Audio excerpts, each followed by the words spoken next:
آیت نمبر 111 لقد کان فی قصصہم عبرۃ لأولی الالباب، یقیناً ان واقعات میں عقل اور ہوش رکھنے والوں کے لیے بڑا عبرت کا سامان ہے۔ اب یہاں پہ لفظ قصص کہا گیا ہے۔ اگر قصص ہو قاف کی زبر کے ساتھ تو وہ قصہ جس میں سب کچھ سچ ہوتا ہے، اور اگر قاف کی زیر کے ساتھ قصہ ہو تو اس میں سچ بھی ہو سکتا ہے، جھوٹ بھی ہو سکتا ہے۔ تو ہم ایک دوسرے کو قصے سناتے ہیں، مگر اللہ تعالیٰ قصص سناتے ہیں جو بات یقینی طور پہ سچ ہوتی ہے۔ پھر عبرہ کا لفظ لایا گیا۔ آنکھ سے آنسو کے بہہ جانے کو بھی کہا جاتا ہے، اور کسی چیز کو پار کرنا اور عبور کرنا، جیسے کہ نہر پار کی جاتی ہے، آپ اس طرف سے دوسری سائڈ پہ جو ہے وہ چلے جاتے ہیں، یہ لفظ اسی سے ہے۔ تو گویا کہ یہ قصہ جو سنایا جا رہا ہے، تم اس کو ایک طرح سے دیکھ رہے ہو، اب تم اس کو کراس دوسری سائڈ سے بھی دیکھو۔ اس قصے کے پیچھے کتنے حقائق ہیں اور کتنی حکمتیں ہیں، کتنے راز پوشیدہ ہیں، دوسری سائڈ کو بھی جاننے کی کوشش کرو، بیہائنڈ دا سین بھی جو ہے وہ دیکھنے کی کوشش کرو۔ اس قصے کے پیچھے اللہ تعالیٰ کیا کچھ بیان کر رہے ہیں اس کو بھی جو ہے وہ جاننے کی کوشش کرو۔ تو گویا کہ یہاں پہ عبرہ کا لفظ بہت معنی خیز ہے کہ ہر انسان کا عبرہ ایک جیسا نہیں ہوتا۔ آپ نے اس قصے سے کیا سیکھا، یہ آپ کا ایکسپیرینس ہے، میں نے کیا سیکھا، یہ میرا ایکسپیرینس ہے۔ تو ہر انسان کا عبرہ جو ہے وہ ڈیفرنٹ ہوتا ہے کہ بیونڈ دا سین جا کے دوسری سائڈ سے بھی جو ہے اس کے اندر کی گہرائی کو بھی جو ہے وہ جاننے کی کوشش کرو۔ لیکن یہ سب کچھ کس کے لیے ہوگا؟ جو اولی الالباب ہوں گے۔ اولو الالباب لوگ کون ہوتے ہیں؟ سورہ ال عمران میں آپ اس کو جان چکے ہیں۔ لب ہوتا ہے کسی چیز کا جوہر ہونا، خاصہ ہونا، اور لب ایسے ذہن کو کہا جاتا ہے کہ جس کا دل اور دماغ دونوں مطمئن ہوں، دونوں بیلنس ہوں۔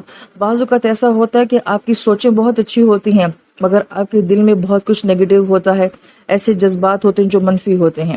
بعض اوقات ایسا ہوتا ہے کہ آپ کا دل بہت صاف ہوتا ہے مگر آپ کے ذہن میں بہت سارے اشکالات اور سوالات ہوتے ہیں۔ جب دل دماغ دونوں ایک پیج پہ آ جاتے ہیں، ان کا آپس میں اتفاق رائے ہو جاتا ہے یا بیلنس ہو جاتا ہے، تو اس پرسکون کیفیت کو بھی جو ہے وہ لب سے بیان کیا جاتا ہے۔ لہٰذا جن لوگوں کے ذہن جو ہیں وہ بہت فوکس ہوں گے، جو بہت خالص ہوں گے، جو منتشر خیالات والے نہیں ہوں گے، اور ان کے پاس خوبصورت دل بھی ہوں گے، وہ ان قصوں سے بہت کچھ جو ہے وہ لے لیں گے۔ تو اس کے لیے لب والا ہونا بہت ضروری ہے۔ اگر عام فہم زبان میں کہیں کہ جس ذہن میں ڈسٹریکشن نہیں ہوں گی، بہت زیادہ خیالات نہیں ہوں گے، تو گویا کہ وہ فوکس کر سکے گا اس قصے کے اوپر، ورنہ تو آپ چلتے پھرتے پڑیں گے، وہ اثرات نہیں ہوں گے۔ ما کانا حدیث یفترا، اور یہ کوئی ایسی بات نہیں ہے جس کو خود سے گھڑ لیا گیا ہو۔ اس طرح کہا جاتا ہے کہ کسی سچی بات میں اتنا جھوٹ شامل کر دینا کہ وہ بات کچھ کی کچھ بن جائے۔ تو عموماً قصے کہانیاں ایسے ہی ہوتے ہیں کہ ان میں سچ بہت تھوڑا ہوتا ہے، جھوٹ بہت زیادہ ہوتا ہے۔ تو یہ اللہ تعالیٰ نے جو قصہ سنایا ہے یہ ایسا نہیں ہے کہ جس میں مرچ مسالہ لگایا گیا ہو، اس میں صرف حکمت ہی حکمت ہے۔ ولیکن تصدیق الذی بین یدیہ، اور یہ قصہ جو ہے اس سے پہلے والی جتنی کتابیں آ چکی ہیں ان کی تصدیق کرتا ہے۔ لہٰذا ذرا بائبل میں چھانٹ کے دیکھیے گا یہ قصہ کتنی طوالت کے ساتھ بیان کیا گیا، اس میں کتنی خرافات جو ہیں وہ ڈالی گئی ہیں، تو یہ ان ساری چیزوں کی کریکشن بھی کرتا ہے۔ بار بار یہ تصدیق کا لفظ قرآن پاک میں آتا ہے کہ قرآن جو ہے پچھلی تمام کتابوں میں جو باتیں لکھی گئی ہیں ان کی کریکشن بھی جو ہے وہ ساتھ ساتھ کرتا رہتا ہے۔ مگر یہ تو تب ہوگا نا کہ جب ہمیں اپنی کتاب کا بھی پتہ ہوگا اور ان کتابوں کا بھی پتہ ہوگا۔ ہم تو اپنی کتاب کو ہی نہیں جانتے تو ہم ان کی کریکشن جو ہے وہ کیسے کریں گے؟ وہ تفصیل کل شیء، اور اس میں ہر چیز کی جو ہے وہ تفصیل ہے۔ اب آپ یہ کہیں گے اس میں میڈیکل کی تفصیل کہاں ہے اور اس میں انجینئرنگ کی تفصیل کہاں ہے؟ فصل کہا جاتا ہے جو دو ہڈیوں کا جوڑ ہوتا ہے، وہ چیزیں آپس میں جڑی بھی ہوتی ہیں مگر ان کے اندر جو ہے وہ گیپ بھی ہوتا ہے۔ تو اس سے ہمیں یہ معنی سمجھ آتا ہے کہ اس قصے کا جو ہے وہ اگر یوسف علیہ السلام کی زندگی کے ساتھ تعلق ہے، نبی علیہ السلام کی زندگی کے ساتھ تعلق ہے، تو اس قصے کا ہماری زندگی کے ساتھ بھی بہت گہرا تعلق ہے۔ جیسے ہڈی ہڈی کے ساتھ جڑی بھی ہوتی ہے مگر وہ الگ بھی ہوتی ہے، تو یوسف علیہ السلام کی زندگی، نبی علیہ السلام کی زندگی ہم سے بہت مختلف ہے، وہ ایک الگ دنیا ہے، وہ الگ شخصیتیں تھیں، مگر کچھ نہ کچھ ہمارا تعلق بھی ان کی زندگیوں کے ساتھ ہے۔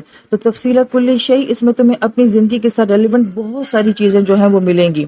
وہ خدم، اور پھر اس کے بعد یہ کتاب جو ہے وہ رحمت ہے، کہ اصل مقصد جو ہے وہ اس کتاب سے ہدایت حاصل کرنا ہے، محض نکات اور لاجک اور صرف یہی نہیں کہ ہم انفارمیشن اکٹھی کرتی رہیں، اصل چیز ہدایت ہے۔ ہدا کہا جاتا ہے جانور کی گردن کو، کیونکہ ہم یہ دیکھتے ہیں کہ جانوروں کی گردن آگے ہوتی ہے، باقی سارا جسم ان کا پیچھے ہوتا ہے۔ تو کیا یہ کتاب ہمیں بھی ایسے ہی لیڈ کرتی ہے، یہ ہمارے آگے آگے ہو، ہمیں ہر چیز کی ڈائریکشن دے رہی ہو؟ تو اصل چیز ہدایت ہے، اور جس کی زندگی میں ہدایت ہوگی اس کی زندگی میں تبدیلی ضرور آئے گی۔ تو کیا یوسف پڑھنے سے ہماری زندگی میں تبدیلی آئی ہے؟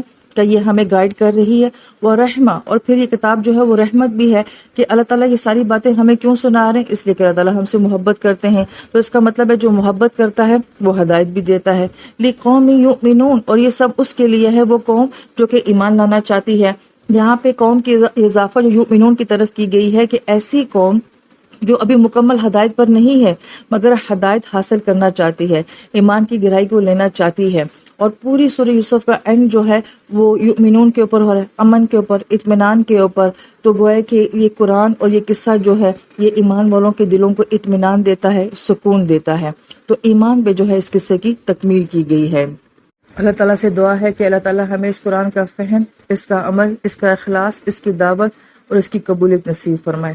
اللہم انی اسألک علما نافعا، رزقا طیبا وعملا متقبلا، آمین یا رب العالمین۔